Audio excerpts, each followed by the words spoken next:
y mucho más, que se abren paso en esta nueva realidad.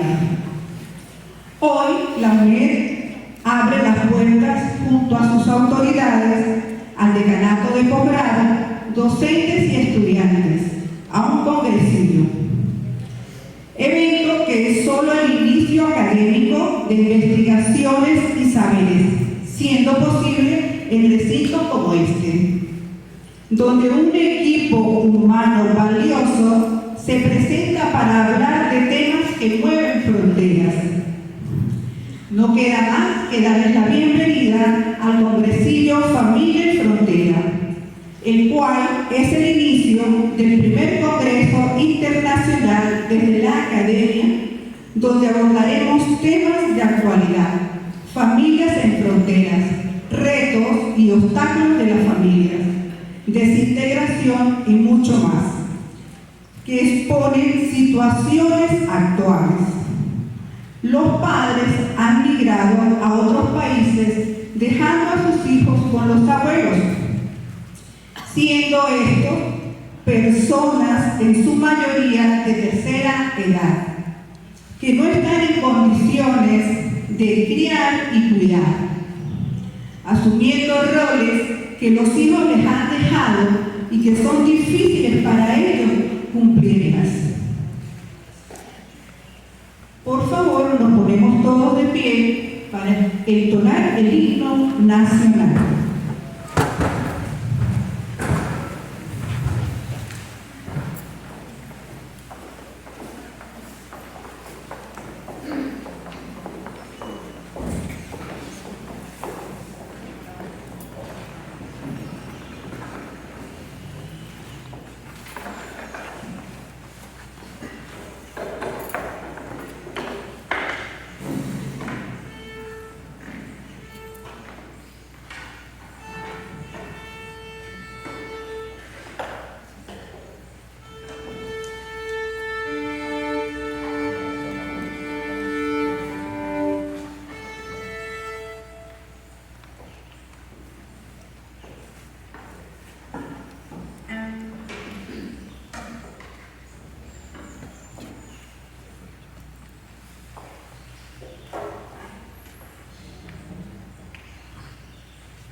Seguidamente vamos a escuchar las palabras del decano de nuestra gran casa de la Universidad Nacional Abierta, el profesor Miguel García Porras.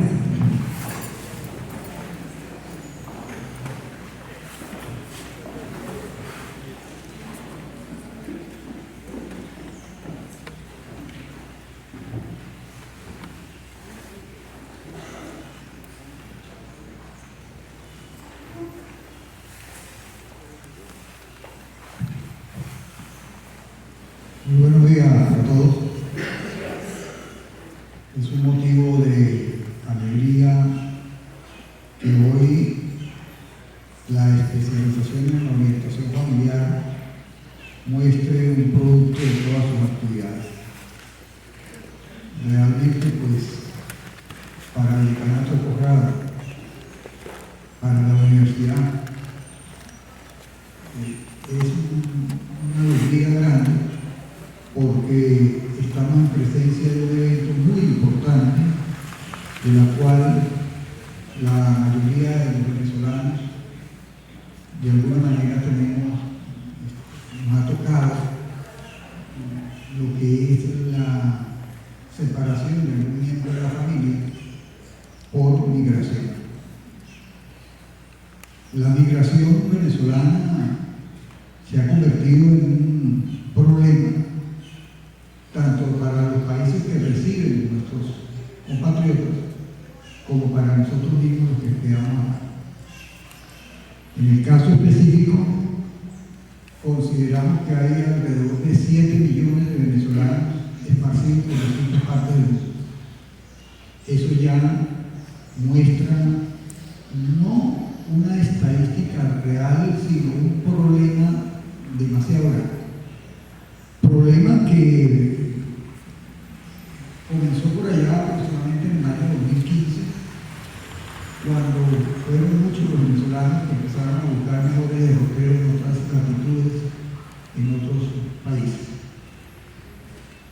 Realmente, pues, quizás los países que han recibido mayor cantidad de migrantes venezolanos son los países vecinos. Estamos hablando de Colombia, de Perú, de Brasil, de Ecuador, mismo Chile, Argentina, porque son los más cercanos acá y de alguna manera, por diferentes vías, los venezolanos han podido llegar a esos destinos. La cuestión está es que eso ha tenido un impacto en esos países donde han llegado. Y ese impacto tiene que ver desde el punto de vista económico, desde el punto de vista social, dado de que, bueno, esos países, pues, de alguna manera se ve afectado sus servicios públicos, todo su ambiente normal, pero que lleva a una trascendencia más compleja y más difícil de observar, que va a ser discutida en este evento, que tiene que ver con la xenofobia. Y la xenofobia, pues, afecta a nuestros hermanos que están en otras partes, pero afecta también fuertemente a los que estamos acá. Pensar en que en un país donde hay un familiar nuestro y está siendo bombardeado por la xenofobia, pues nos afecta, porque nosotros estamos acá y casi un poco podemos hacer. En ese sentido, nuestros coterráneos han creado redes sociales en esos países en la búsqueda de ayuda, en la búsqueda de tener algún mecanismo de desahogo a sus problemas. Esas redes sociales pues están allí, esparcidas por todo lo que es la autopista de la información. Y así pues uno observa, quizás con bastante preocupación, que organismos internacionales, que son los que tienen que velar un poco más por esto, pues poco hacen también, al menos desde la óptica en que yo lo veo. Hay mucha discusión en torno a este problema sobre justicia social. Uno lee a diario los distintos noticieros digitales esta problemática. Y de verdad, pues, es impactante. Es un fenómeno complejo que sigue evolucionando y que sigue dando que hacer tanto a las autoridades de los países donde nuestros hermanos venezolanos llegan, como a las autoridades nuestras acá en el país, porque ellos tienen que ver mucho con este problema de migración.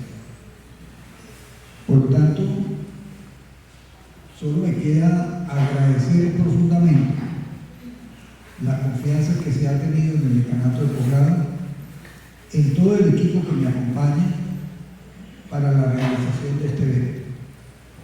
De verdad, el apoyo ha sido incondicional. Nosotros, desde la dirección del decanato, los que estamos allí dirigiendo actualmente como autoridades, pues apoyamos este tipo de actividad. La apoyamos con toda la fuerza y con todos los recursos que podamos tener para que se haga realidad y que de acá emerja algún documento, algo que pueda dar luces en la búsqueda de un camino hacia la solución de este problema. Así que doy por iniciado, inaugurado este evento en nombre de las autoridades de la universidad, que lamentablemente no están presentes acá, pero que, bueno, quizás la magnitud del evento no ha llegado a mucho, pero este es un evento muy, muy importante y trascendental.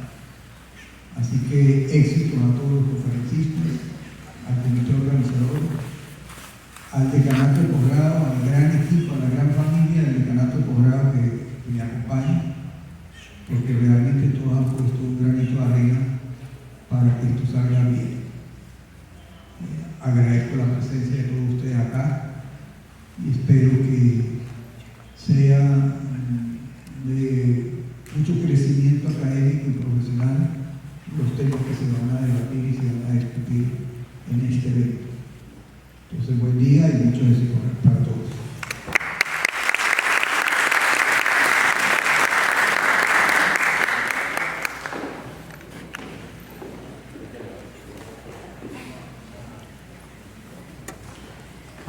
Muchas gracias, profesor. A continuación, una nota musical.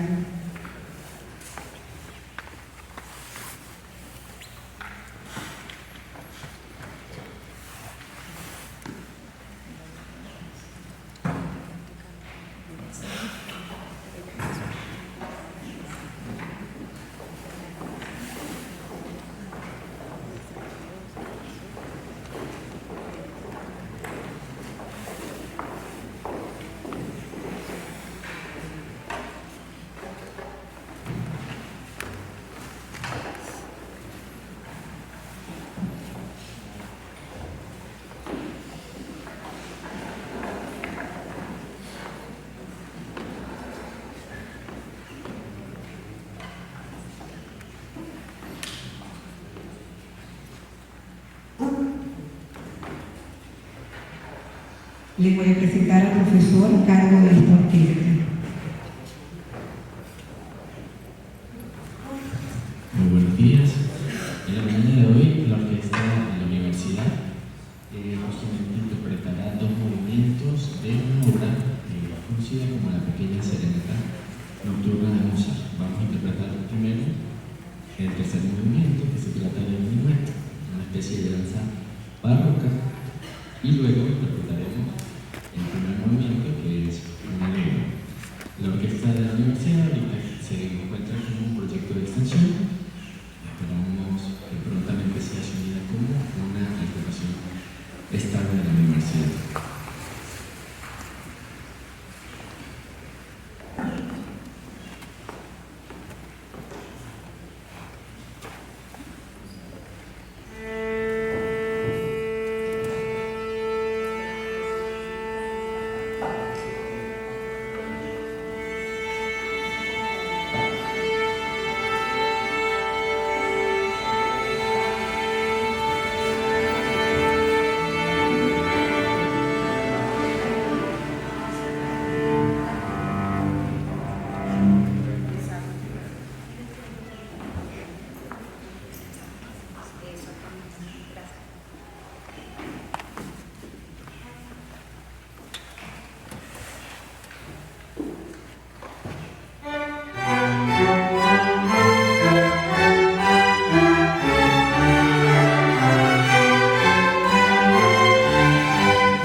Ahora damos la bienvenida a la especialista Elsa María Vázquez Andrade, licenciada en Educación, mención Informática y Matemática, egresada de la Universidad Católica del Táchira con distinción honorífica cum laude, diplomada en Psicología y Dinámica de Grupo, especialista en Orientación Familiar, diplomado en Derechos Humanos de Niños, Niñas y Adolescentes, docente en Educación Media y experiencia gerencial en la banca privada. Es consejera de protección de niños, niñas y adolescentes del municipio San Cristóbal. Actualmente se desempeña como docente de la especialización en orientación familiar en la Universidad Nacional Experimental del Táchira.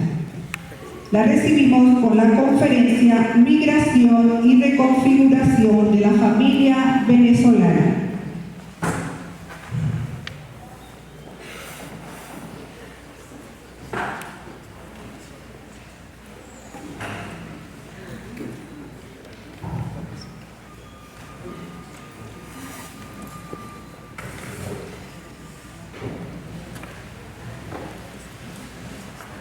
Muy buenos días, tengan todos ustedes.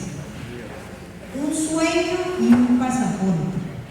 Como las aves buscamos el norte cuando el invierno se acerca y el frío comienza a apretar. Y este es un invierno largo, van varios lustros de tragos amargos. Así nos dice la letra de una de las canciones del cantautor uruguayo Jorge Drexler, comparando a aquellas personas que salen de su patria con las aves que viajan hacia el norte cuando el invierno arrecia. Y nos habla también de tener que afrontar una larga y triste espera, como la que muchos de nosotros hemos tenido que enfrentar al tener a nuestros familiares, a nuestros seres queridos, más allá de las fronteras. Y es que más de 7.7 millones de personas han salido de Venezuela buscando una mejor vida para ellos, para ellas y para sus familias. La gran mayoría de esas personas, alrededor de 6.5 millones, han sido acogidas por países de América Latina y del Caribe. Estas son las cifras que conocemos gracias a ACNUR, que es la Agencia de las Naciones Unidas para los Refugiados. ¿Pero qué es la migración? La Organización Internacional para las Migraciones la define como el movimiento de personas fuera de su lugar de residencia habitual, bien sea a través de una frontera internacional o dentro de un país. De esta manera hablamos entonces que existe una migración internacional cuando las personas salen a otro país o se desplazan a otro país, y hay migración interna cuando las personas se mueven dentro de su propio país. La migración realmente no es un fenómeno nuevo, es tan antigua como la humanidad misma. A lo largo de la historia, las personas han migrado de sus países de origen buscando una mejor vida, huyendo de conflictos, huyendo de situaciones de inseguridad o simplemente buscando mejores oportunidades. Todo proceso migratorio causa un gran impacto en la sociedad, tanto en la sociedad del país de destino o los países de destino, como en el país de origen, y afecta principalmente a las familias. Las familias se ven obligadas a reconfigurar sus vínculos más allá de las fronteras. Se ven obligadas a superar la idea de que ya no comparten el mismo espacio físico, a superar todo lo que significa esa distancia y también a hacer arreglos y reconfiguraciones dentro de ese grupo familiar. Con respecto a la familia, Virginia Satir, esa extraordinaria trabajadora social y terapeuta familiar, nos dice que la familia es ese lugar en el que conseguimos amor, apoyo y comprensión, aun cuando todo lo demás falla, que es ese lugar al cual podemos acudir para refrescarnos, para renovar energías, de tal manera que podamos enfrentar con mayor eficacia al mundo exterior. Sin embargo, para millones de familias en Venezuela, esa descripción de la familia como un refugio ideal, como un manantial de agua fresca en medio de la adversidad, ha cambiado radicalmente desde hace algunos años, cuando nuestras familias comenzaron a sufrir precisamente los efectos de la migración.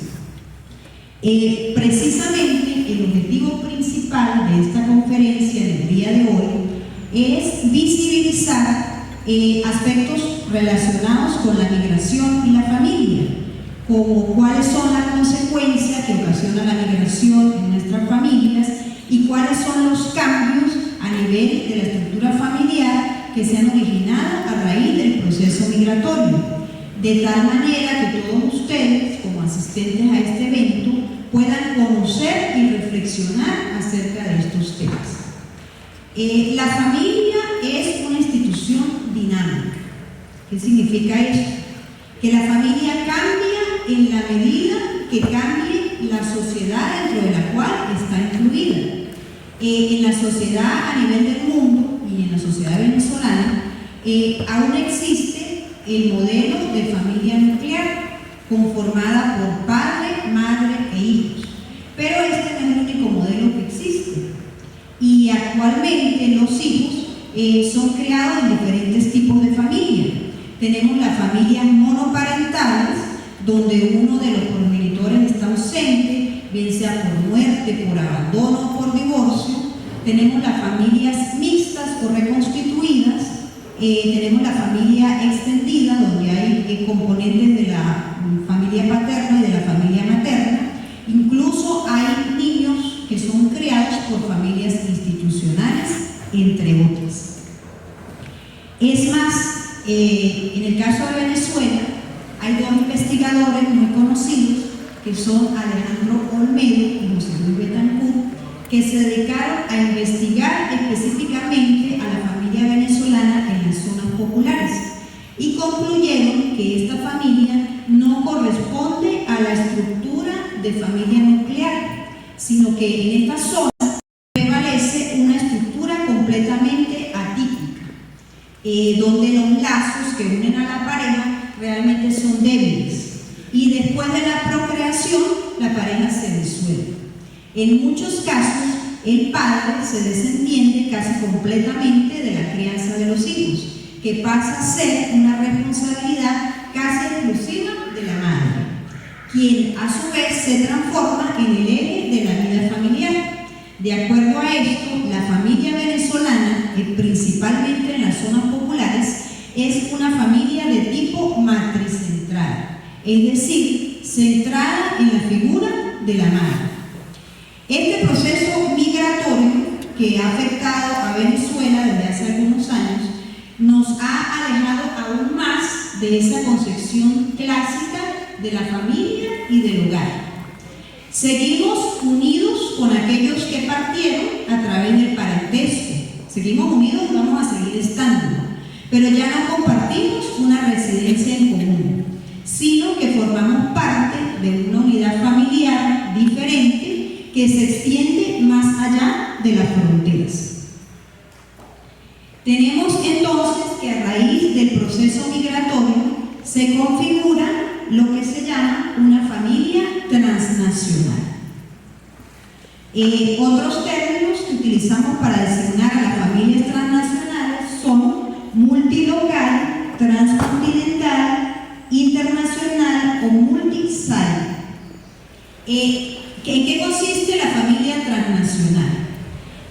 aquella en la cual sus miembros viven separados entre sí todo el tiempo o la mayor parte del tiempo, pero a pesar de eso son capaces de preservar sus vínculos más allá de las fronteras, son capaces de sentirse parte de una unidad familiar y de percibir el bienestar a pesar de la distancia física. Existen varios tipos de familias o de hogares transnacionales. En algunos casos ha migrado un solo progenitor, bien sea el padre o la madre. En otros casos han migrado ambos progenitores. También se da el caso de un adulto, de un hijo adulto, que fue el que decidió salir del país. O una mujer soltera que emigró, pero que permanecen en Venezuela una serie de personas que dependen de ella de alguna manera. En el caso de la familia transnacional, este tipo de familia se ve obligada a reconstruir, en primer lugar, la concepción que tenía hasta ese momento de lo que era una familia, y se ve obligada también a reconstruir sus vínculos emocionales y sus vínculos económicos. Las personas, en el caso, por ejemplo, cuando migran los padres y los hijos quedan en Venezuela a cargo de otras personas, se forma aquí en nuestro país, en el país de origen, el inmigrante, lo que se llama una red de apoyo, conformada por los abuelos, los tíos, los hermanos, que pasan a ocupar el lugar del que migró y asumen gran parte de las responsabilidades que antes tenían los padres, sobre todo en lo que corresponde a la crianza de los hijos. Hay entonces una distribución y una reasignación de roles que es precisamente uno de los retos a los cuales se enfrentan las familias transnacionales. Y otro de los retos, que a veces es un poco más difícil de superar, es entender que la distancia física no necesariamente es distancia emocional. Como decíamos anteriormente, se ven obligados a reconstruir sus vínculos. Las familias transnacionales se comunican con bastante frecuencia, principalmente a través de la aplicación de mensajería WhatsApp. Esos son los resultados de informes recientes realizados entre la Universidad Católica Andrés Bello y ACNUR. ¿Sí? La vía principal que tenemos para comunicarnos con nuestros familiares que están afuera es el WhatsApp principalmente. Una de las consecuencias positivas de la migración es el envío de las remesas. En muchas familias, al momento de decidir que uno de sus miembros iba a migrar, hubo una especie de acuerdo, ¿sí? Una especie de acuerdo familiar. De tal manera que el dinero que esa persona pudiese enviar luego iba a ayudar a solventar las necesidades de los que se quedan. Y la mayoría de las personas que están fuera del país asumen el envío de esa remesa, de ese dinero, realmente como un compromiso. Como un compromiso y como una forma de garantizar su presencia emocional, aun cuando la presencia física no sea posible. Si bien es cierto que hay familias que han podido superar con éxito lo que significa pasar a ser ahora una familia transnacional, en otros casos han tenido que afrontar las consecuencias negativas que este proceso también trae, ¿sí? Que serían esas consecuencias negativas, podríamos llamarlas el costo emocional que tienen que pagar por ese proceso o a raíz de ese proceso migratorio. La distancia física afecta las relaciones de pareja, afecta las relaciones entre padres e hijos, afecta emocionalmente a los hijos que quedan aquí en Venezuela y afecta emocionalmente también a los abuelos que quedan a cargo de sus nietos. En el caso de la pareja, aun cuando la tecnología ayuda a aliviar temporalmente los efectos de esa distancia física entre la pareja, puede ocasionar crisis que pueden llevar incluso a la separación. Las principales consecuencias que tiene que afrontar la pareja, tanto el miembro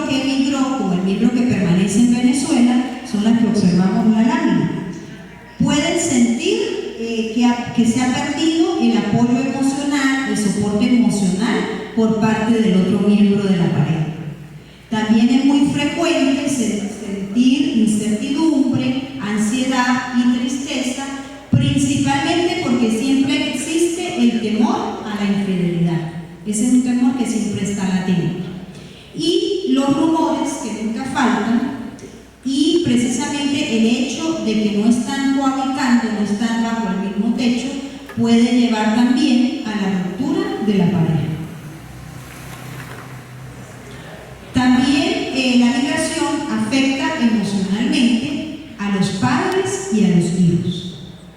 En el caso de las madres que emigran, pueden sentir en primer lugar un profundo dolor. Y ese dolor crece cuando, por ejemplo, la madre que emigró en el país de origen se dedica a cuidar hijos ajenos. Y ese dolor se deriva principalmente de tener que delegar el cuidado de sus propios hijos en miembros de su familia extendida. También las madres que emigran pueden tener culpa y la sensación de no ser buenas madres. Adicionalmente, cuando en algunos casos la sociedad las juzga y las cataloga precisamente de malas madres, cosa que sabemos que no es cierto, pero ocurre. También pueden sufrir secuelas mentales como la ansiedad y la depresión. Y esa ansiedad muchas veces se basa en el hecho que las madres, para tratar de que los hijos puedan sobrellevar el proceso, prometen que en algún momento va a haber un reencuentro familiar, cosa que es muy incierta y que no sabemos si realmente va a ocurrir. Eso es una de las principales fuentes de ansiedad para las madres que están afuera. Y también pueden padecer las secuencias físicas de refugiarse, del agotamiento, al refugiarse excesivamente en la actividad laboral que realizan en el país donde están, el país de destino. Mencionamos en este caso las madres porque la mayoría de investigaciones se han centrado en investigar qué es lo que sucede con las madres que migran y no así con el caso de los padres que están en la misma situación. La mayoría de investigaciones se refieren a las consecuencias en la madre que migra. En el caso de los hijos que se quedan, también tienen que pagar ese costo emocional y afrontar consecuencias. Es muy frecuente ese sentimiento de pérdida, la tristeza, la soledad y el sentimiento de haber sido abandonados, aunque no haya sido así, pero ese sentimiento está latente. Pueden presentar con mucha frecuencia problemas académicos, el rendimiento académico desciende y problemas de comportamiento. Pueden presentar rebeldía, indisciplina, puede haber riesgo de embarazos no deseados, de consumo de drogas o de alcohol, precisamente a raíz de ese proceso. También son frecuentes los problemas de salud mental, como la ansiedad, la depresión y el estrés. Adicionalmente, algo que es preocupante es el riesgo del suicidio. En el caso de hermanos mayores que quedan bajo el cuidado, que quedan cuidando a sus hermanos menores, que se encargan no solamente del cuidado, sino de las labores domésticas, incluso de administrar el dinero, estos son retos para los cuales ellos no están preparados, sobre todo cuando se trata de adolescentes. Y no son los retos típicos de la edad de la adolescencia, ni son retos típicos de esa etapa de su ciclo vital individual. Son cosas a las que se ven expuestas precisamente por lo volátil de este proceso. Estos niños, niñas y adolescentes que quedan en Venezuela a cargo de familiares, a veces quedan solos, a veces quedan a cargo de un vecino, de un amigo, porque también se dan los casos, son los niños, niñas y adolescentes que UNICEF llama separados y no acompañados. Separados cuando están a cargo de su papá, no viven con papá y mamá, pero están a cargo de algún familiar. Y no acompañados cuando quedaron en Venezuela, pero no están acompañados de ningún miembro, de ningún adulto de su grupo familiar. que es el de la niñez dejada atrás. Este término se empezó a escuchar en Venezuela a partir del año 2018, cuando una organización no gubernamental, SECODAC, que es una organización que se encarga de defender los derechos de los niños, niñas y adolescentes, empezó a alertar acerca de un grupo grande de niños, niñas y adolescentes que habían quedado en el país en estas condiciones. En noviembre del 2019, esta organización SECODAC publicó un informe con cifras, donde indica que aproximadamente 900.000, estamos hablando del año 2019, significa que esa cifra probablemente ha crecido. Estamos hablando que en 2019 habían cerca de 900.000 niños, niñas y adolescentes dejados atrás, como ellos los denominan, considerando que 1 de cada 5 migrantes ha dejado a un niño en el país. Este grupo, o sea, se trata de un grupo grande, no es un grupo pequeño y hay que tomarlo en cuenta. Y es un grupo para el cual la ayuda psicológica es sumamente importante para ayudarlos a superar este proceso. No solamente a los niños, niñas y adolescentes, sino a los abuelos o a otros familiares que le dieron acogida en sus hogares. Es sumamente importante el apoyo durante todo el proceso. Si algún niño, niña o adolescente presenta alguna de estas señales, no es casual. Hay que brindarle ayuda. La familia tiene que buscar ayuda porque no es casual, sino es producto de este proceso migratorio.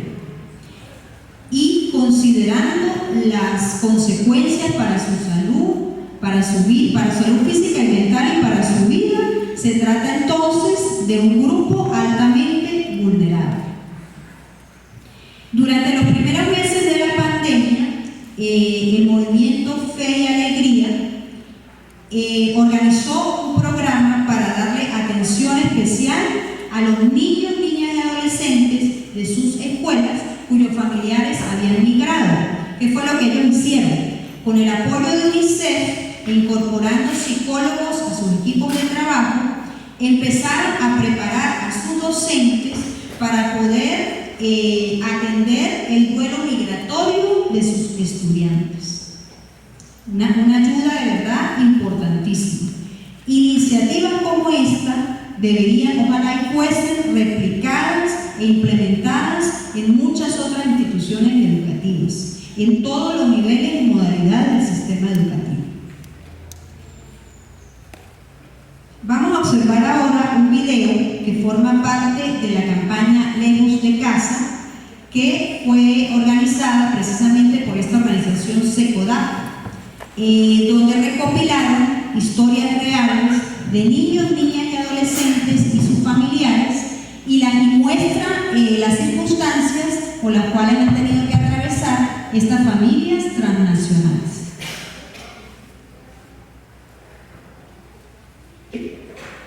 Bueno, que trabajábamos las dos, éramos las caras de mi de su colegio, de todo, fuimos papá y mamá, las dos. Entonces resulta que a raíz de la situación país, ella se ve la obligación de irse. Entonces me ven esa responsabilidad a mí.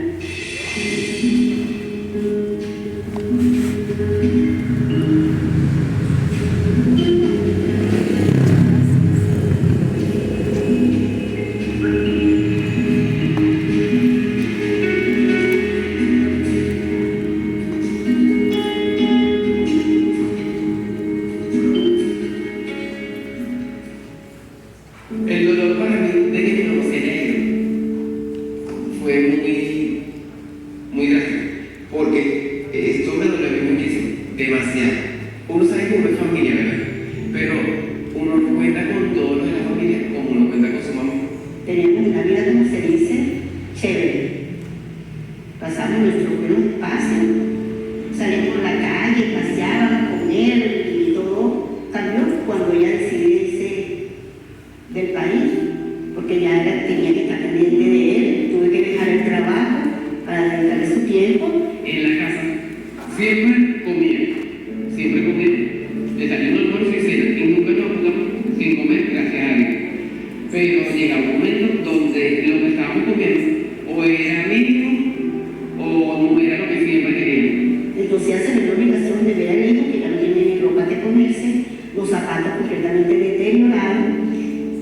que se iba para un muchacho de 16 años, parece para un liceo sin desayunarse, y a veces que nos acostamos ya pensando qué vamos a hacer para el siguiente día. Es incómodo escribir a una persona que tampoco cuente con los recursos. Y yo no le quería decir a mi mamá nada cuando yo sabía que tal vez no podía. Le dice, no, mamá, yo no quiero que te parte nada. Yo quiero que cuando vayas a comer mío, vayas a comer tú, tengas todo.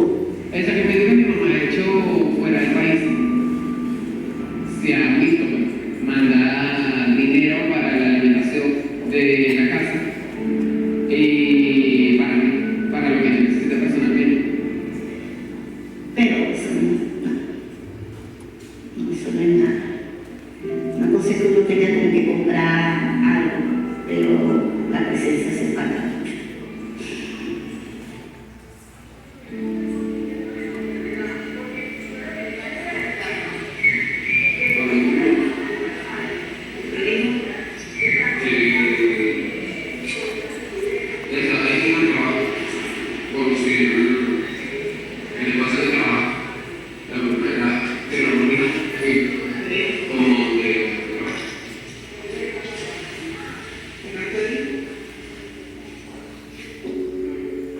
Bueno, fue un poquito fuerte, bastante fuerte, porque la hermana decía cualquier cosa y enseguida le respondía, ya la misma no fue igual.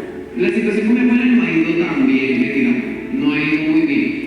A mí me gusta salir, no me gusta quedarme cerrado en mi casa. Cumplo con la banda, pero no todo puede ser banda de liceo. Y la nena está abriendo los ojos al mundo. Entonces para mí es bastante fuerte. Es fuerte porque cómo me compañero con él y él conmigo, porque yo veo las cosas desde mi punto de vista, mira, él ve las cosas desde el punto de vista a la edad de él. Entonces, mira, es bastante fuerte. Sí, tenemos discusiones, pero son muy mínimas, muy mínimas. Le ha costado, y le ha costado muchísimo. Digo que muchísimo porque mi mamá me empieza a prohibir cosas que mi mamá prohibía. Sí, pero ¿cómo hago? ¿Cómo me desahogo? ¿Cómo le hago entender que él sepa de que yo no quiero que me pase nada? Se molesta que tengo que estar llamándolo porque tengo que llamarlo. Se dice que se ahorita a las 7 y mira la hora que es. Bueno, también abuela. Viste, sé que me gusta, abuela, que no peleé, que no estoy peleando contigo, Frankie. Yo lo que quiero que tú me entiendas a mí. A veces que me dice, me voy a salir de la banda. Mire, siento como que me da porque no quisiera. Yo solamente cuando termina y empieza ese poco de gente a bailar y a aplaudirlo, y eso para mí es grande. Me siento muy dulce de verdad.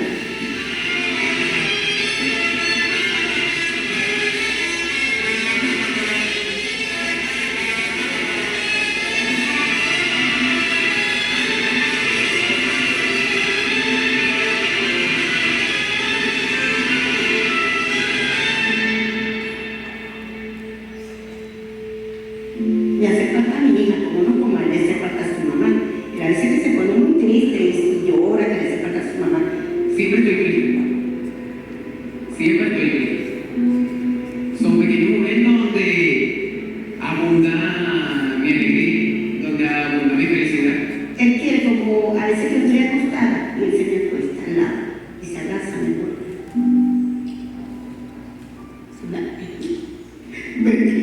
No igual.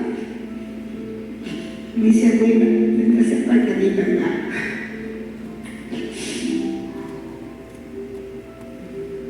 Es fuerte. Hola, mamá. Bendición. ¿Qué te hace? Bien. ¿Ah? ¿Te llevas?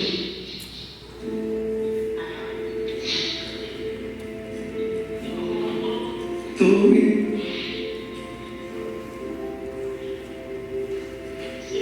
Sí. Hijo, te amo, te extraño. Pronto estaremos juntos para seguir apoyándote en tus actividades con la banda, aplaudiéndote en tus metas, tus logros y triunfos. Te ha tocado aprender a caminar solo. A ti, madre, te quiero decir gracias por tu apoyo.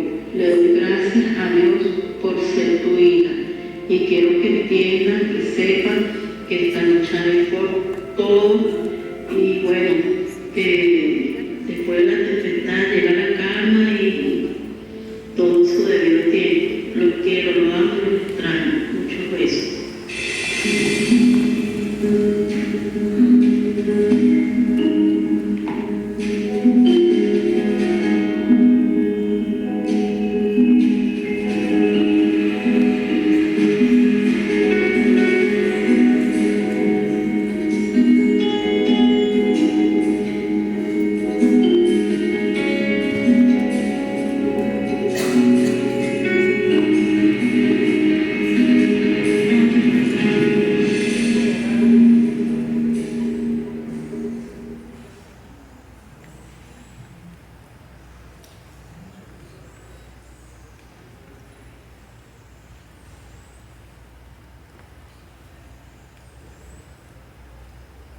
Bueno, en este video pudimos observar los efectos, las vivencias de ese proceso en una familia venezolana, lo que vive Frangel y lo que vive su abuela, quien es quien está a cargo de él. Los abuelos que quedan a cargo de esos nietos, o los familiares que quedan a cargo de los hijos, sufren también los efectos de este proceso, ¿sí?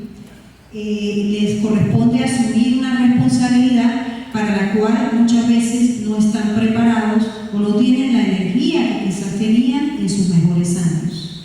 Y esto resulta especialmente difícil cuando las remesas no alcanzan para cubrir todas las necesidades. Lo veíamos en el video, la diferencia entre el pensar, el sentir y el actuar de los padres con respecto a los hijos es lo que se llama la brecha generacional. Siempre existe una diferencia entre padres e hijos. Ahora imagínense la diferencia entre esa forma de pensar, sentir y actuar que hay entre la generación de los abuelos y la generación de los nietos. Esa brecha es aún más grande y puede dar origen a lo que se llama el conflicto intergeneracional. Entonces no es fácil para los que se quedan y tienen que pasar por todas estas experiencias.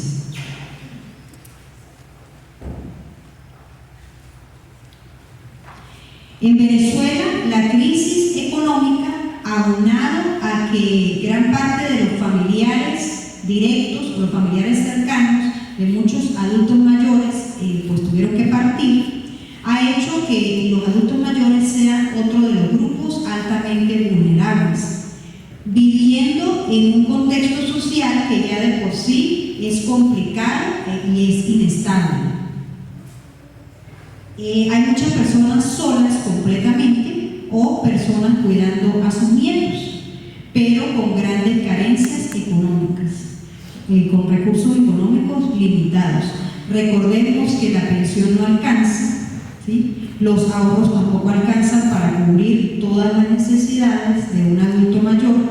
La migración nos ha convertido entonces en un país de abuelos huérfanos, que también de cierta forma fueron dejados atrás. Estos adultos mayores pues son monitoreados en la distancia por sus familiares, pero requieren el apoyo de una persona, el apoyo constante. Estudios recientes del año 2023 concluyeron que el 75% de los adultos mayores en Venezuela necesitan de otra persona para poder sobrevivir. Es común entonces que se sientan vulnerables, que tengan también ese sentimiento de abandono, una nostalgia por lo que partieron, pero al mismo tiempo la incertidumbre por el futuro. Para poder ser atendidos de una manera integral, sobre todo en la parte de su salud, los adultos mayores deberían ser atendidos por un gerontólogo, que es un profesional adecuado en esos casos. Pero no siempre contamos con estos profesionales en el sistema de salud pública. Sin embargo, hay fundaciones, asociaciones civiles y organizaciones no gubernamentales que han tomado iniciativas para apoyar a los adultos mayores en estos aspectos. Existen, por ejemplo, un programa que se llama Los Hijos Sustitutos o Los Hijos Suplentes, que es una iniciativa para acompañar a los adultos mayores a hacer sus compras, a sus citas médicas, entre otras cosas, y que pues en ese sentido brinda un apoyo muy importante. También hay centros privados, todos estamos hablando que son iniciativas privadas. También hay centros privados que se encargan del tiempo de ocio y de la recreación de los adultos mayores, de tal manera que puedan tener lo que se llama, o de activar o de promover, lo que se llama una vejez activa. Iniciativas como esta, como la de los hijos sustitutos, también es un ejemplo que podría ser replicado e implementado no solamente en Caracas y en las principales ciudades, sino en todo el país.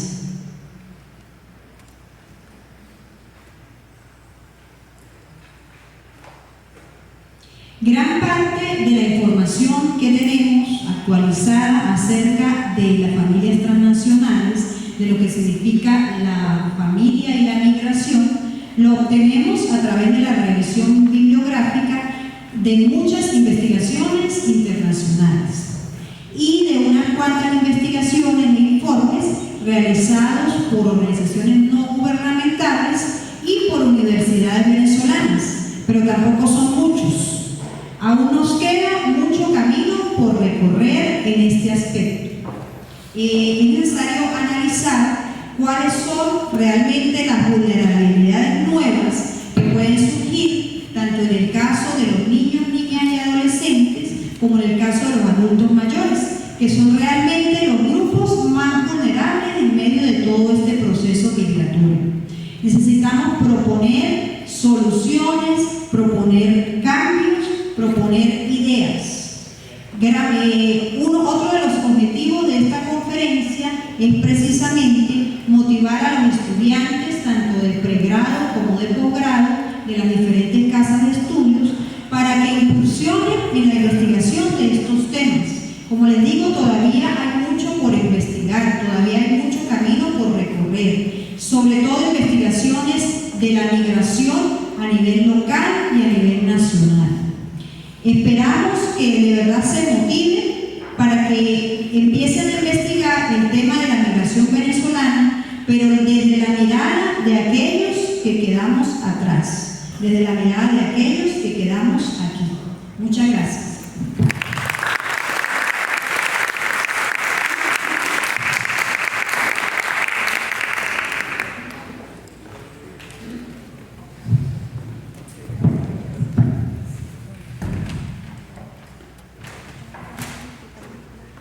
Gracias, profesora Elsa. Ahora vamos a la sesión de preguntas.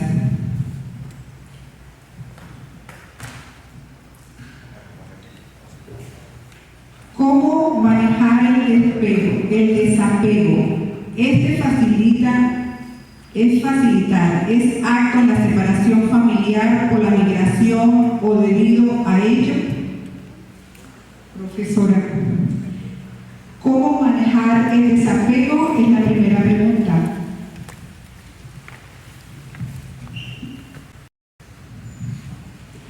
Bueno, no es fácil.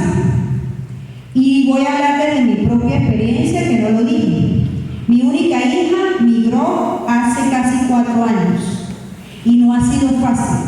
Era mi compañera de salida, de aventuras y de muchas cosas más. El solo hablarlo ya me da tristeza. Y no ha sido fácil. Afortunadamente, pues yo estoy en este mundo y he podido manejar algunas herramientas. Pero si ya ese duelo se extiende más allá, tenemos que buscar ayuda psicológica, ayuda especializada. No podemos dejar pasar esto porque estamos en riesgo. Estamos en riesgo los adultos mayores, estamos en riesgo un grupo grande de personas, niños, niñas, adolescentes y también los adultos mayores. Entonces tenemos que buscar ayuda. La ayuda psicológica es importantísima y es fundamental a lo largo de todo este proceso de los que quedamos aquí. Otra pregunta. ¿Qué hacer para que las familias transnacionales se conviertan en familias nucleares? ¿Verdad? ¿Qué hacer para que las familias transnacionales se conviertan en familias nucleares? La familia nuclear es la conformada por padre, madre e hijos. Ya en este caso no somos una familia nuclear, nos hemos transformado y somos una familia transnacional, con miembros aquí en Venezuela y miembros en otro país o en otros países. Pero los de aquí y los de allá conformamos esa nueva estructura familiar, la familia transnacional. Antes hablábamos, cuando mencionábamos que era una familia mixta o reconstituida, en nuestra clase de orientación familiar decíamos los míos, los tuyos y los nuestros. Ahora somos los de aquí y los de allá. Seguimos siendo familia, pero ya yo no puedo llamar a mi hija cuando yo quiera. Tengo que llamarla en sus 2 días libres. Y no me puedo molestar si no me contesta, porque ya nos hemos adaptado. Nuestras formas de comunicación han cambiado completamente. Y hay un proceso de adaptación, pero yo sigo amando a mi hija con toda mi alma y ella también. Y seguimos siendo familia, pero seguimos siendo una familia transnacional. Y no es fácil, pero se puede. Profesora, en las separaciones, madres e hijos, ¿podría desarrollar una independencia en el hijo? ¿Sería un desarrollo positivo o negativo? Yo pienso que un desarrollo positivo. Positivo porque ya ella no, en el caso mío, hablo por mí, mi hija ha desarrollado una cantidad de habilidades y yo creo que eso ha sido lo positivo de haber migrado. De una independencia que ha sido positiva para su desarrollo personal. Y yo he tenido que reconfigurar también mi vida y dedicarme a otras cosas. No, como decía allí, no voy a refugiarme excesivamente en el trabajo porque eso tampoco es positivo, pero sí empezar a reconfigurar mi vida independientemente de la vida de ella que está en el extranjero. Profesora, ¿qué organizaciones podrían brindar asistencia psicológica a las familias de los migrantes que quedan en el país? Nosotros siempre lo discutimos en el grupo de orientación familiar. Acuda en primer lugar, agote las posibilidades con el sistema de salud pública en su comunidad. También hay fundaciones o centros de salud semiprivados que cuentan con profesionales, psicólogos o incluso psiquiatras en caso de necesitarlo, para que nos brinden esa ayuda psicológica que en algún momento necesitamos. Y las ONG, las organizaciones humanitarias y otro tipo de organizaciones que siempre me consta que están todo el tiempo brindando charlas y brindando apoyo psicológico, charlas interesantísimas que tienen que ver con el duelo migratorio y brindando ese apoyo psicosocial que las familias y las comunidades necesitan para afrontar todo lo que significa este proceso. Profesora, hijos de padres nacionalizados venezolanos, ¿qué ventajas y desventajas hoy con respecto a este conglomerado de familia y en qué renglón entran con respecto a la migración? Hijos de padres nacionalizados venezolanos, ¿qué ventajas y desventajas hay con respecto a este conglomerado de familia y en qué renglón entran con respecto a la migración? Me gustaría que aclararan si esos hijos están aquí o migraron con sus padres, porque no entiendo mucho la pregunta. Otra profesora, ¿cuál es la intervención orientadora a seguir para que los abuelos y cuidadores de los niños no confundan la autoridad de sus abuelos con la de sus padres? Se presenta ese riesgo, ¿no? Que a veces, sobre todo los adolescentes, no reconocen como figura de autoridad ni a los padres que están ausentes, ni a los abuelos o a los familiares que quedaron a cargo. Nosotros como orientadores de familia podemos brindarles esa ayuda, pero básicamente nosotros en orientación familiar hablamos que hay 4 fuentes de los conflictos familiares. que son la orientación, la autoestima, la comunicación, el enlace de familia con la sociedad y los límites. Nosotros como orientadores podemos apoyar a esas familias en ese sentido. Muchas gracias, profesora. Terminó la sección de preguntas. Ahora vamos a presentar a nuestra segunda conferencista. Le damos la bienvenida a la psicóloga Ludmila Briceño, psicólogo clínico, magíster en psicología y con formación en neuropsicología, psicoterapia, psicoanalista en salud mental y apoyo social. Experiencia en equipos multidisciplinarios en organizaciones nacionales y en ONG globales, en atención integral a personas en situaciones de vulnerabilidad, sobrevivientes de violencia sexual y de violencia urbana, así como en la supervisión de equipos especializados en salud mental y gestoría de casos en salud mental y apoyo psicosocial. Actualmente en OIM Venezuela, Organización Internacional de Migraciones Venezuela, y colíder del Grupo Técnico de Trabajo Nacional y Apoyo Psicológico. Con ustedes, la psicóloga Ludmila Briceño con su conferencia Duelo Migratorio.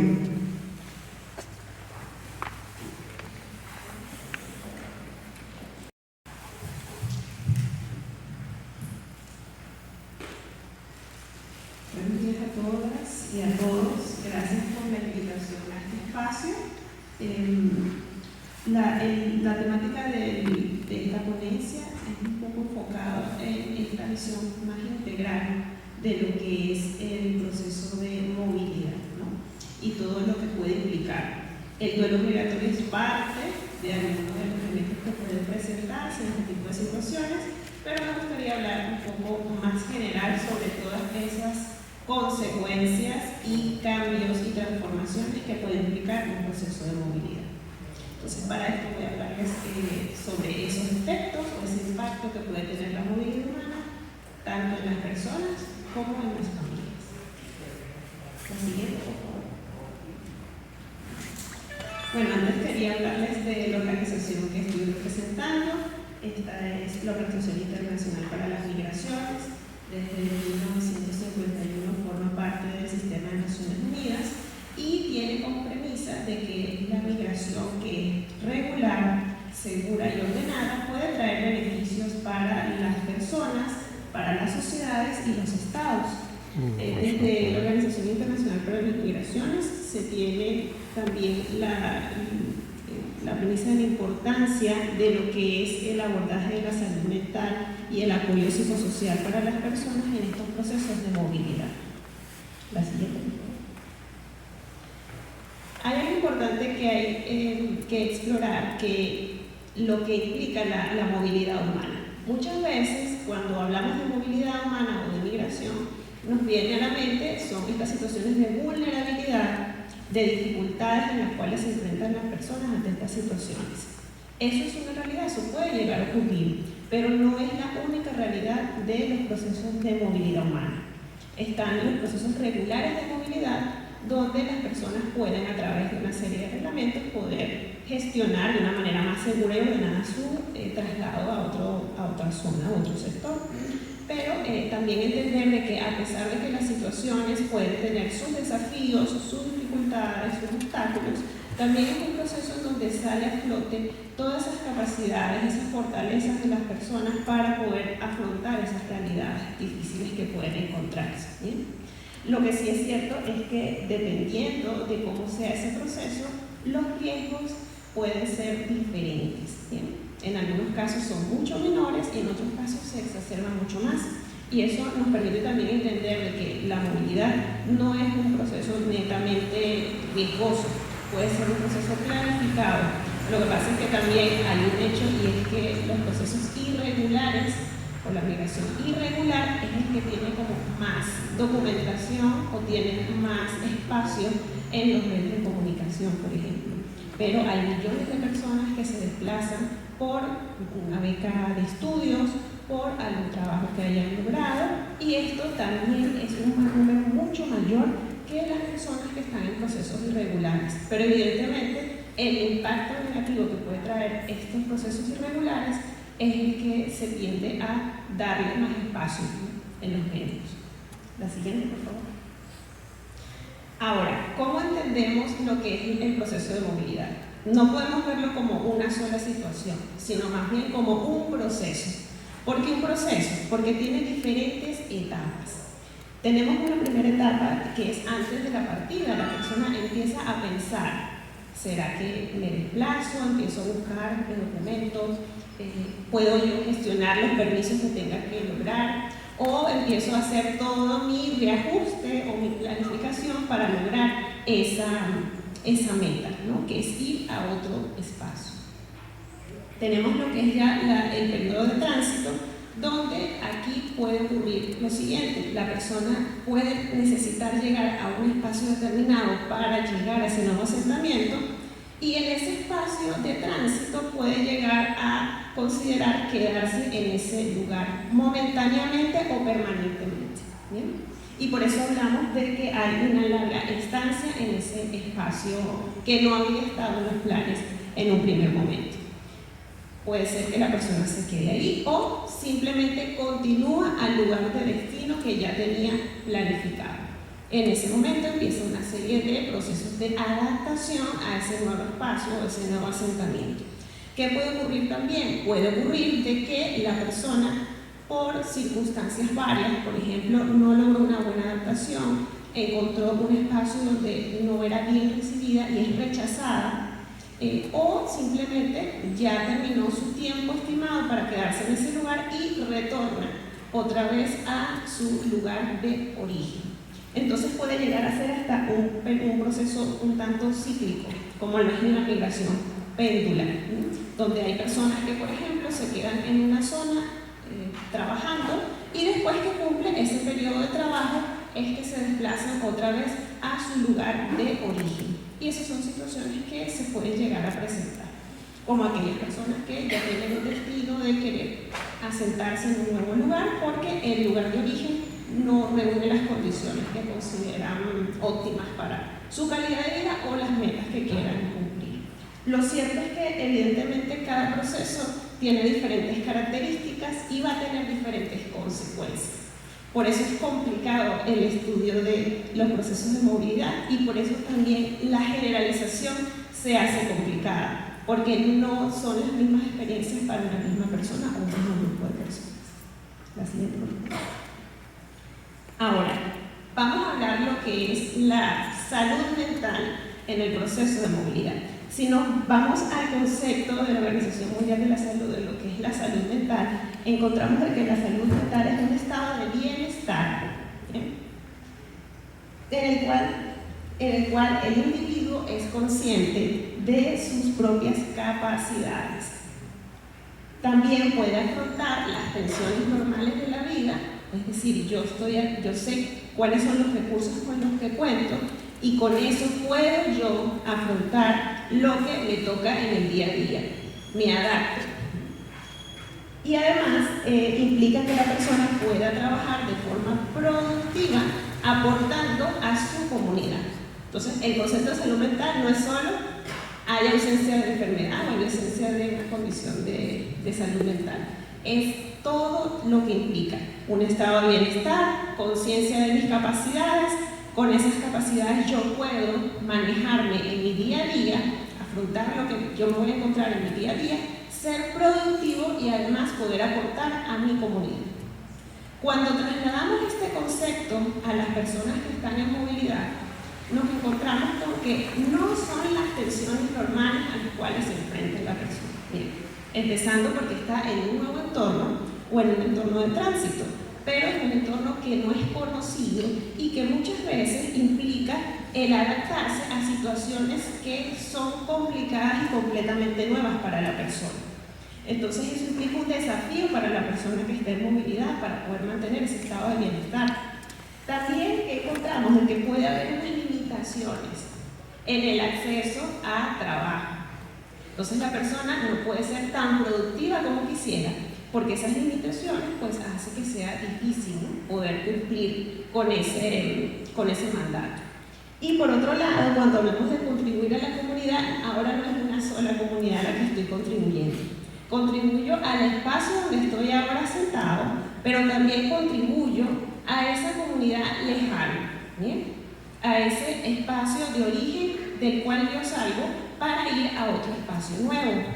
Y yo ya no estoy pensando en la comunidad en donde estoy, sino en la que dejé.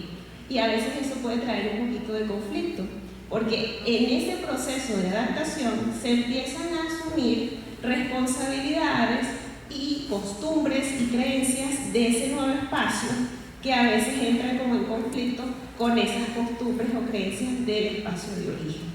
Entonces se hace complejo, ¿no? Esto puede generar un poco de estrés para la persona mientras empieza ese proceso de reacomodación de esas cogniciones, creencias, pensamientos que tiene al respecto, y sobre todo la vinculación emocional a esos pensamientos y creencias que pueda tener la persona. Evidentemente, esto va a traer como consecuencia una serie de reacciones, ¿bien? Y aunque estas reacciones evidentemente pueden traer estrés e inconformidad en la persona, no quiere decir que sean patológicas, más bien son esperadas. Y esto es importante también entenderlo, porque muchas veces se tiene una visión de se hace el diagnóstico y con el diagnóstico entonces se etiqueta a la persona, ¿bien? El diagnóstico evidentemente es una muy buena herramienta que ayuda a poder brindarle a la persona el tratamiento y la orientación que requiere. Pero no, la persona no es solo el diagnóstico, es ir un poco más allá. Y un poco lo que también se promueve es el entender de que patologizar estas reacciones que son normales puede traer más bien un estigma en la persona que las padece, ¿no? Y puede sentirse también un poco como cohibida o tener esa dificultad para poder sentirse o encontrarse en su identidad en ese nuevo proceso. La siguiente, por favor. Entonces, les hablaba de la importancia de esa adaptación a ese nuevo entorno, a ese nuevo asentamiento. Evidentemente, esa adaptación implica asumir que hay unas nuevas costumbres, hay unas nuevas dinámicas sociales, hay una nueva manera de relacionarse y evidentemente hay una cultura que puede ser diferente a la cultura de la cual ya yo estoy acostumbrado o acostumbrada. Esto puede traer mucho estrés a la persona porque es tratar de, como de alguna manera, honrar esa cultura que tengo, pero a la vez yo necesito adaptarme al espacio donde estoy. Entonces tengo que de alguna manera asumir algunos elementos de esa cultura nueva. Esto puede traer lo que se llama estrés de aculturación, porque evidentemente entra en conflicto esto. En algunos momentos, cuando yo asumo parte de la cultura nueva, siento que estoy traicionando a esa cultura con la que crecí, por ejemplo. Y también pasa de que si yo no asumo esa cultura nueva, o al menos parte de ella, eso genera rechazo también en el entorno donde estoy. Entonces esto puede crear un poco de conflicto interno en la persona y es tratar de cómo equilibrar esas demandas en esos ambos espacios. ¿Bien? La siguiente. Entonces, ¿qué reacciones comunes podemos encontrar en una persona en movilidad?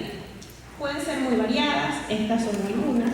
Por ejemplo, ese sentimiento de inestabilidad, porque estoy en un nuevo espacio, me estoy adaptando, es diferente, no es el mismo sabor, no es el mismo olor, ¿bien?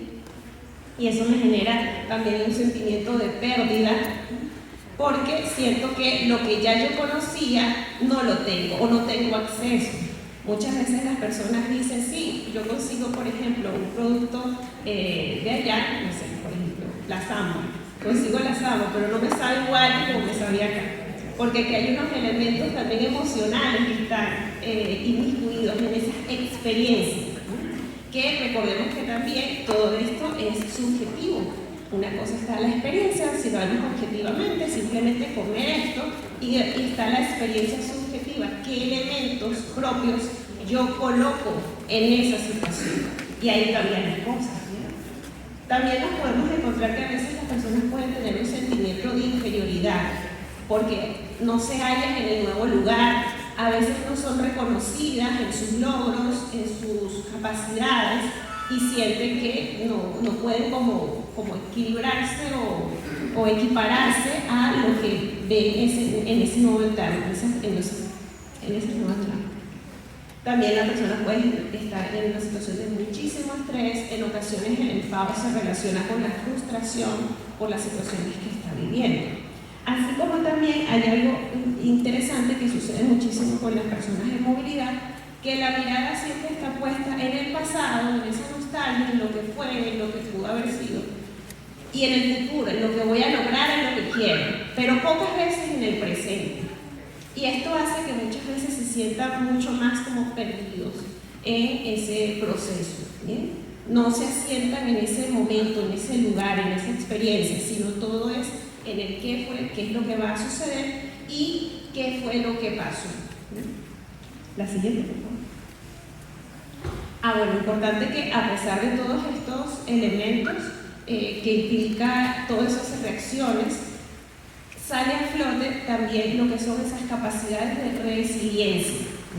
Aunque evidentemente hay un impacto, hay unas consecuencias que son difíciles de manejar, todos tenemos esa capacidad para adaptarnos y afrontar las situaciones. En algunos momentos necesitamos un poquito de apoyo de otras personas, en otros momentos apoyo especializado, o a veces simplemente seguir en esa situación y irnos adaptando, cambiando nuestras estrategias variadas, estrategias sociales, estrategias emocionales, estrategias mentales, lo que sea necesario para poder adaptarnos al entorno. Y no es solo adaptarnos, la resiliencia no solo habla de adaptación, también habla de fortalecimiento. Yo luego de esa situación, yo cambio como persona, me transformo como persona, adquiero nuevos recursos, nuevas herramientas, forma parte de ese proceso.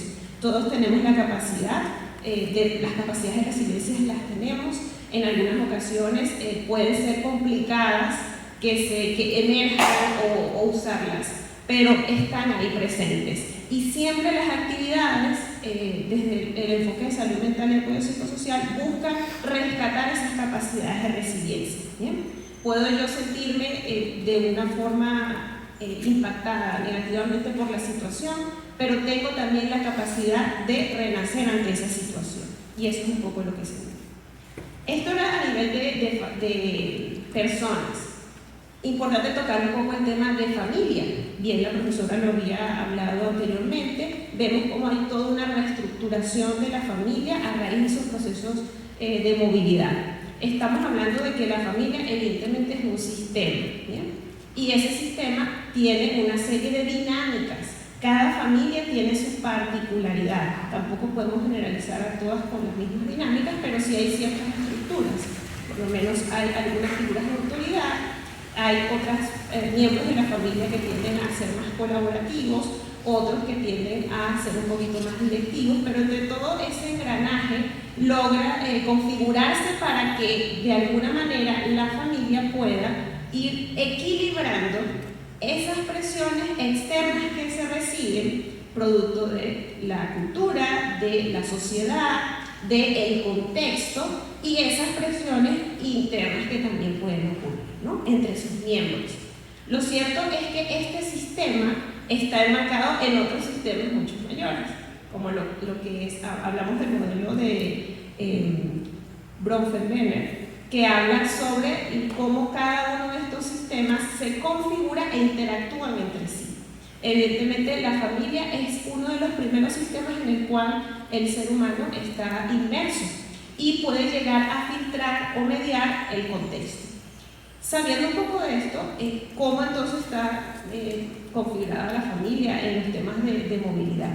La familia, especialmente en estudios en países donde el tema de movilidad internacional es bastante más frecuente y ya tiene historia y diferentes estudios al respecto, se ha visto de que empieza a ser el proceso de movilidad una opción para mediar o lidiar con aquellas presiones externas que se están viviendo, presiones de diferente tipo, sociales, económicas, de crecimiento, de poder de alguna manera superar algunos desafíos sociales que se puedan presentar y sí, termina siendo una posibilidad que implica una oportunidad o una mejora. Es importante también entender de que la familia va a poder también ser una figura de apoyo, no solo para la persona que está en movilidad, sino también para esa persona que llega a un nuevo espacio. Muchas veces en historias que se consiguen de personas en movilidad que llegan y se asientan en un espacio particular, comentan cómo, por ejemplo, una familia le dio la oportunidad de trabajar cuando llegó de manera irregular, sin ningún tipo de una fuente de trabajo fija. Entonces, esa familia como que la arropó y le ayuda. Después ellos dicen, son historias a veces muy bonitas, porque cómo esa familia ayuda a que poquito a poco se vaya incorporando a ese nuevo espacio social, ¿no? Entonces esta familia me dio trabajo, me dieron también un espacio donde pude quedarme, me ayudaron a otro negocio para poder tener un poco más de ingresos, me dijeron cómo yo me puedo mover, cómo pido una cita médica, qué puedo hacer ante una situación con mis documentos, ¿sí? Entonces termina siendo también un elemento protector para la persona en movilidad. Y también, evidentemente, la familia que queda también es un elemento que protege esa salud mental de la persona en movilidad. La siguiente, por favor. ¿Qué impacto tenemos o se ha encontrado con las familias que justamente quedan primero, ¿no? Una de las cosas es que los cambios que se llegan a presentar tienen que ver un poco también, no solo con lo físico, sino también con lo mental, ¿bien? Cómo yo ahora visualizo esa figura que antes la tenía acá a mi lado y cómo ahora la miro, cómo la ubico también. Eso empieza a cambiar en esa dinámica y en esa configuración mental. Por otro lado, también, dependiendo de esa implicación afectiva que yo tenga con esa figura, el impacto puede ser mayor o menor. Es diferente cuando es un familiar que tal vez no estaba tan integrado a ese espacio, sino que más bien era un poco más aislado. La ausencia se siente, pero se maneja diferente, tanto para la familia como para la misma persona en movilidad. Contrario de una persona que estaba ahí constantemente, que formaba parte de esa dinámica, que era la que promovía esas reuniones familiares, la que promovía esos espacios de encuentro, se siente mucho más la ausencia y el impacto puede ser mucho mayor. ¿Qué consecuencias podemos ver? Una de las cosas es ese sentimiento de ambivalencia. ¿Qué quiere decir? Yo añoro a esa persona que ya no está. Extraño a esa madre, a ese padre, a esa tía, a ese hermano, a esa prima. La extraño. Pero también tengo esos sentimientos de esperanza de que está en una situación que va a permitirle poder avanzar y progresar, que nos está apoyando también, que en algún momento nos reencontraremos. Entonces todos esos elementos se mezclan como para poder tener un poco más de fuerza y continuar en ese proceso de adaptación. También encontramos que, por ejemplo, en el caso de los niños y niñas, pueden llegar a sentir un sentimiento de abandono por la ausencia física.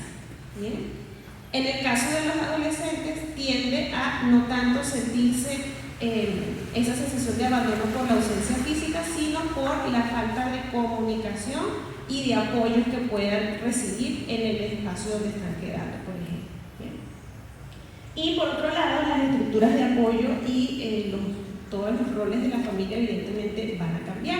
Entonces, como vieron en la anterior presentación, la experiencia de esta abuela, como antes ella tenía una dinámica particular y cómo ahora es diferente. Ahora ella es la que es la figura de mayor autoridad en la casa, contrario a la mamá, que era la figura en ese momento de mayor autoridad. No quiere decir que la madre ya no es una figura de autoridad, pero en la presencia de esta nueva reconfiguración, los roles van a cambiar en ese sentido. Los hermanos mayores, por ejemplo, pueden llegar a hacerse cargo de los hermanos menores o asumir, a veces en el caso de los varones, un papel del hombre de la casa. ¿Bien? Son cosas que a veces pueden llegar a presentarse en esa nueva reconfiguración y en ese intercambio ahora de responsabilidades que puede tener cada uno de ellos. Y el tema de la incertidumbre es bastante frecuente que puede ocurrir. ¿En qué sentido? En que yo no sé cuándo vuelve esa persona. ¿Bien? A veces puede decir, vuelvo en un año, el próximo, y pasó ese año y esa persona no se presentó. Eso puede llegar a pasar. Lidiar con esa incertidumbre puede ser complejo. Por otro lado, algo muy interesante que ocurre es esa preocupación moral y responsabilidad colectiva, que muchas veces las familias le dicen, pórtate bien allá, para que te traten bien, para que te adaptes, para que te quieran, ponen alto el nombre de tu país, son cosas que a veces pueden llegar a decir. Y es interesante porque es también ver cómo la familia sigue en esa labor de transmisión de valores, ¿no? Y de pautas de comportamiento. La siguiente, por favor. Ahora, sabiendo todo este cambio que va a implicar en la familia, sabemos que están estos procesos de resiliencia y es cuando viene este término que es las familias transnacionales, ese proceso de transformación de esa nueva estructura familiar. Ya no es una familia que está en el mismo espacio, sino que es una familia extendida hasta las fronteras, ¿sí? Y aquí es donde están los desafíos de la familia, de cómo puedo yo mantener ese vínculo a pesar de las distancias. Empezamos entonces en un proceso de crear estrategias para de alguna manera contrarrestar la ausencia. Hace algunos años la manera era cartas. Yo le mandaba cartas a mi familiar y en algún momento les llegaba, esa persona le leía la carta y entonces yo recibía esa carta. La espera era un poco más larga. Ahorita tenemos también la tecnología que nos ayuda a distanciar un poco ese tiempo de respuesta. Bien, pero son maneras de contrarrestar esto. Lo vimos también en el proceso de la pandemia, como la tecnología tuvo que como evolucionar para facilitar de alguna manera esa cercanía que no podía ser física, pero por lo menos podía ser emocional, ¿bien? Podía ser afectiva. También encontramos que la familia tiene que de alguna manera mantener ese vínculo a través de esas estrategias para poder mantenerlo y asegurar el cuidado. No solo el cuidado, porque esto también es interesante, que no es solo el cuidado de la familia en el lugar de origen, en el cual muchas veces la persona que está afuera busca de alguna manera promover ese cuidado. Puede ser a través de remesas, puede ser a través de esas llamadas constantes para chequear cómo está la familia emocionalmente, socialmente, sino también el cuidado que tiene esa familia con la persona que está afuera, cómo la llama, cómo la contacta, le pregunta cómo estás, la escucha, no la juzga, está ahí y la acompaña. ¿Bien? Todo eso se configura para que la familia se pueda mantener a pesar de la distancia física. Y por otro lado, en el tema de la tecnología, nos ayuda un poco a fortalecer esos lazos, tanto económicos como afectivos. Y crea también unos rituales de conexión. Entonces, por ejemplo, todos los jueves a las 8 de la mañana llamo entonces a mi familiar, porque esa es la hora antes de que entre a su trabajo, o es la hora justo donde salió, o es la hora donde tiene un receso. O establezco también, nos reunimos en familia y hacemos entonces una videollamada en conjunto. Entonces no solo estamos hablando los que estamos en la casa donde vivía esa persona, sino que también está el tío, la abuela que está en otro estado, en el mismo país, y de alguna manera hacemos ese encuentro. O conversamos y vemos una película. Con la tecnología nos ayudaría entonces a hacer eso, o cenar. Entonces estoy cenando y la otra persona también está comiendo, pero tenemos un teléfono de por medio que por lo menos nos ayuda a acortar un poquito esa distancia física. Se crean una infinidad de estrategias para poder mantener ese vínculo.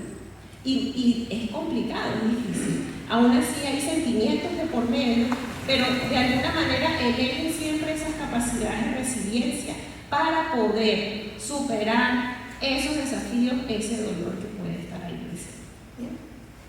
La reconstrucción y la redefinición es lo que evidentemente va a caracterizar a estas familias y les repito, no es solo un tema de la familia, es la misma persona. Todos llegan a transformarse en ese proceso adaptativo. Por eso es también complicado el hacer estudios al respecto, porque se tiende muchas veces con los estudios a generalizar, pero sabemos que en las ciencias sociales esto es mucho más complejo de hacer. Entonces, más bien es como una invitación a tener esa visión mucho más integral de lo que implica estos procesos, de cómo puedo acercarme a abordarlo y sobre todo rescatar esos procesos de resiliencia, esas capacidades, esas destrezas que están ahí, que emergen, siempre emergen de alguna manera. Forma parte del proceso humano el hacer estos cambios, estos ajustes. En algunas situaciones se ven como más empujados, que sean más frecuentes que en otras, pero evidentemente la capacidad de fortaleza de las personas siempre va a surgir en esas situaciones tan difíciles. ¿Bien? Entonces, bueno, quedamos entonces hasta acá. Muchísimas gracias por el espacio.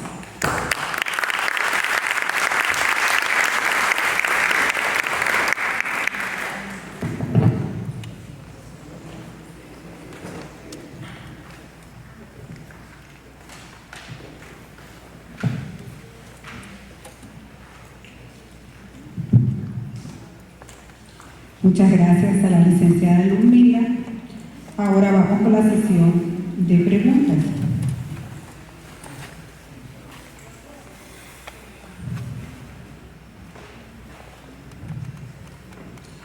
¿Qué servicios de apoyo o acompañamiento ofrece la Organización Internacional de Migraciones en nuestro estado en apoyo a los migrantes y sus familiares? Acá en el estado Táchira tenemos la oficina, mi colega Jesús Medina forma parte de la oficina que yo tengo trabajando acá en el estado. Están ofreciendo atención a personas retornadas, por ejemplo, en prestar algún tipo de asistencia primaria, pero sobre todo poderles dar ese apoyo en ese primer momento de retorno. Eso es una de las cosas que estamos realizando, y a nivel nacional hay diferentes proyectos en los cuales estamos trabajando en comunidades para brindar también apoyos tanto de atención primaria de salud como en salud mental y apoyo psicosocial. Licenciada, ¿de qué manera puede prepararse una familia para enfrentar el impacto emocional de la migración?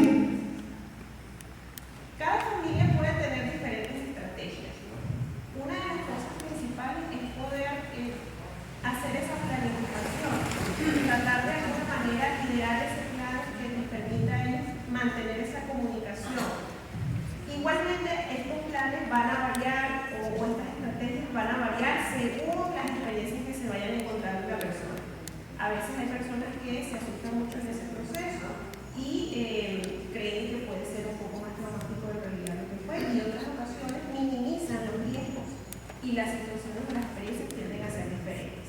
La preparación ya es más individual, cada familia tiene su estrategia, pero lo importante siempre es procurar de que sea un proceso regular y que sea ordenado para minimizar siempre los riesgos. Licenciada, he podido observar que las iglesias colaboran con la migración. En este caso, ¿cómo colaboran las iglesias con este organismo OIM? ¿Qué ayuda da y qué organismos en el país colaboran con esto? He podido observar que las iglesias colaboran con la migración.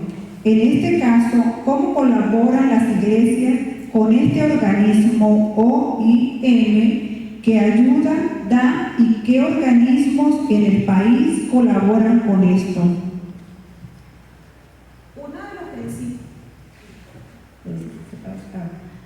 Uno de los principios en la atención es siempre rescatar los recursos locales que ya están. Y de esto lo hablo porque las diferentes organizaciones que hay en el país y también estrategias o apoyos que han dado instituciones como la iglesia en sus diferentes oficinas, son algunas maneras en cómo nos podemos aproximar a fortalecer ese apoyo local. No puedo hablar específicamente de qué, porque todo proyecto implica cambios, implica diferentes personas que actúan en un momento determinado por la capacidad de respuesta que pueden tener en base al proyecto, pero siempre se busca ese fortalecimiento de lazos con instituciones o organizaciones locales para el trabajo. siempre tiene que estar enfocada en poder de alguna manera minimizar los riesgos que puedan tener las personas y brindar ese apoyo primario, pero siempre también de la mano con el sistema local de asistencia, el sistema público de salud o algunos apoyos que estén ya presentes. La idea es un trabajo en conjunto todo el tiempo. Licenciada, si una persona en movilidad no capta el apoyo familiar virtual, lo recibe erróneamente en otras personas o en sí misma. Si una persona en movilidad no capta el apoyo familiar virtual, la recibe erróneamente en otras personas o en sí misma. Eso depende de la persona, porque hay momentos en que la persona va a añorar ese contacto familiar. En otros momentos no se presenta tanto porque tiene ese apoyo local. Y es importante ver que cada experiencia puede ser diferente. No es que una sea buena o mala, simplemente son experiencias. La persona va a afrontar la situación según las capacidades individuales que tenga, van a emerger, pero en ocasiones ese apoyo externo es muy importante. Ese apoyo puede ser desde la familia en la distancia o esa familia que recibe a esa persona en ese lugar de origen. No es que una sea buena o mala, simplemente son maneras en cómo se afronta esa situación. Licenciada, esta pregunta es un poquito larga. Mi hijastra se encuentra en Estados Unidos indocumentada, pero en la etapa terminal de cáncer. Según su informe médico, tiene poco menos de 2 semanas de vida. En ese sentido, desea retornar al país lo antes posible, pero no se ha logrado un salvoconducto para que la dejen mantener en el avión a Bogotá. ¿Cómo se hace en este caso si los trámites legales superan en burocracia la humanidad del caso? Y vale acotar que se han tocado muchas puertas sin respuesta positiva. ¿Migración puede intervenir y ayudar? Importante la pregunta porque muchas veces se concibe que la organización es un agente que se encarga del proceso de migración y eso es potestad de cada uno de los países.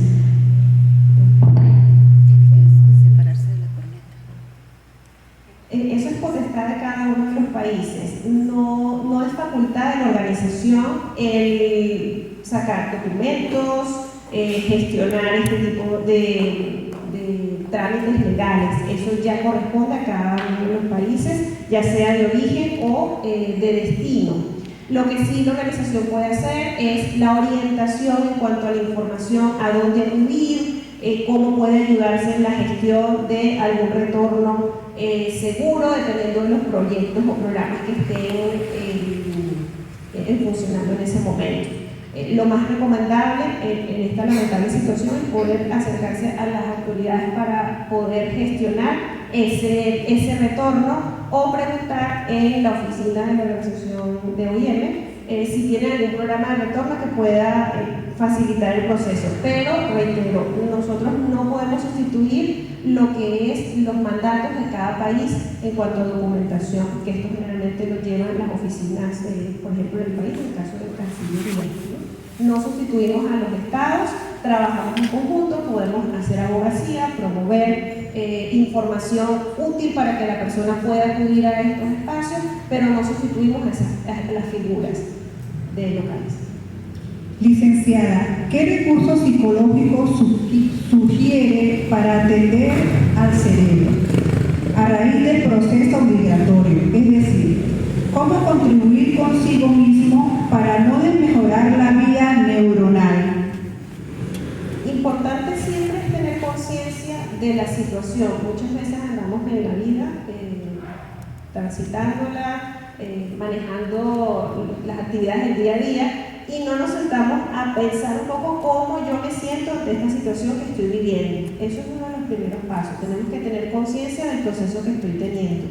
Dependiendo de esa evaluación que me hago, cómo realmente me estoy sintiendo ante la situación, hay diferentes estrategias que se pueden implementar. Es importante siempre tratar de tener esos contactos con personas que realmente brinden ese apoyo o ese soporte social, por ejemplo, así como también es importante mantener ese estado de bienestar mínimo como es una alimentación balanceada, todos estos elementos. Pero como les comentaba, el proceso de migración implica lidiar tensiones que no son normales y es más desafiante para la persona en movilidad. Esto no quiere decir que sea imposible mantener su estado de bienestar, pero para que se pueda mantener primero hay que ser consciente de cómo está. Entonces es importante hacer como esa revisión personal, la manera en cómo se puede manifestar ese impacto puede ser de diferentes formas, cada uno tenemos como nuestra manera en particular de ver esos efectos de las situaciones diferentes que vivimos, pero tenemos que tratar de tener conciencia a nivel corporal, a nivel mental, a nivel emocional, para yo entonces tomar acciones que se ajusten a esas necesidades que estoy identificando en ese momento. Muchas gracias, licenciada Ludmila Briceño. Ha concluido la sesión de preguntas. Como punto final, resumen y cierre del congresillo por la especialista en orientación familiar, licenciada y profesora Eileen Flores.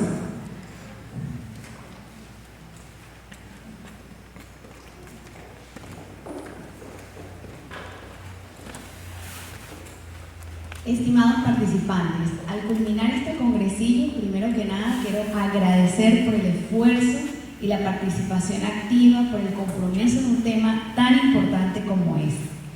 Al escuchar todas estas conferencias y estos debates de preguntas, vemos lo múltiple, ¿verdad?, que es la familia, ¿ok?, en este contexto de frontera y de duelo migratorio. A continuación voy a leer algunas de las conclusiones más resaltantes. Primera, migración y reconfiguración de la familia venezolana. Se ha evidenciado que la migración ha provocado una reconfiguración significativa de la estructura familiar venezolana. Las familias se han visto obligadas a adaptarse a nuevas dinámicas y roles, lo que ha generado tanto retos como oportunidades para fortalecer los vínculos familiares a distancia. 2. Duelo migratorio. El proceso de migración ha sido identificado como un duelo migratorio donde los individuos y las familias experimentan pérdidas múltiples, como la separación de los seres queridos, la identidad cultural y la estabilidad económica. Se destacó además la importancia de brindar el apoyo psicológico y social tanto a los migrantes como a las personas que quedan en el país, para así ayudarlos a sobrellevar este duelo. Tercero, el impacto en los niños y en los jóvenes. Los menores de edad han sido particularmente afectados por la migración, enfrentando desafíos en su desarrollo emocional y también educativo. Se subraya la necesidad de implementar programas de apoyo específicos para esta población vulnerable. Cuarto, las redes de apoyo. La creación y fortalecimiento de redes de apoyo comunitario como una estrategia clave para mitigar los efectos negativos de la migración. Estas redes brindarán un espacio seguro para compartir experiencias y así ofrecer ayuda mutua. Finalmente, en las políticas públicas se ve la necesidad de que los gobiernos desarrollen e implementen políticas públicas que aborden las necesidades específicas de las familias migrantes, garantizando así sus derechos y facilitando su integración en las comunidades receptoras.